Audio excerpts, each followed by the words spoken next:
जायगा रे जहां सिद्धू कान्हू मूर्ति बनाव नवा दो ओकालेकारे बनाव ना ओकोय को बनाव परगना मेन जो है तेमाथानी चौक रे जहां सिद्धू कान्हू मूर्ति बनाव नवा मूर्ति दो ओकालेकारे बनाव 2017 खन ओना लाहा खन इहल हुई लेना जे तेमाथानी बाजार अडी संग्रामा मूर्ति तहा कना मेनखान खेरवाला मूर्ति के बाय तहा कना आदो तत्कालीन अमल जहां एमएलए तहा कना 2017 खन के ऑल कते एम हुई लेना जे आले तेमाथानी बाजार रे मते सिद्धू कान्हू मूर्ति बनाव मेनखान बार बार एमएलए एमपी को बड़ा हेतु कते रह मूर्ति बाको बैसोले ओना खातिर 2017 खन दमे को कोयला ओरंग लेन ताहे पारगना को माजी बाबा को आते गोटा समन ये बाजार खन एतो कते आतु टोला गोटा बाजार कोय कते आदो नवा मूर्ति ले बैसो के जखन के नवा मूर्ति ले बैसो तखन के पुलिस प्रशासन पाहटा खन बाधा लेना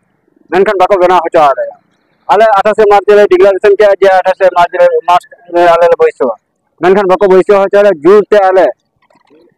माजी बाबा को जावरा कते जुरते 26 मार्च रे बैसो के तो लेगे ना पारगना मोल खन के बैसो रे एगो नवारे ना उद्योग तो अभी ना और जे नितो नवा जायगा रे जे नवा तेमाथानी जायगा रे सिद्धू कान्हू मूर्ति मेना तो नवा इलाका रे जे आबिन जहां तल्लाट रे बिन कामी है नोकना तिनगान मूर्ति मेना खड़गपुर रे मेना दातुन रे मेना मेदिनीपुर रे मेना आले सबंग रे पिया मूर्ति मेना पेठे पिटितपुर रे मेना और संचार रे मेना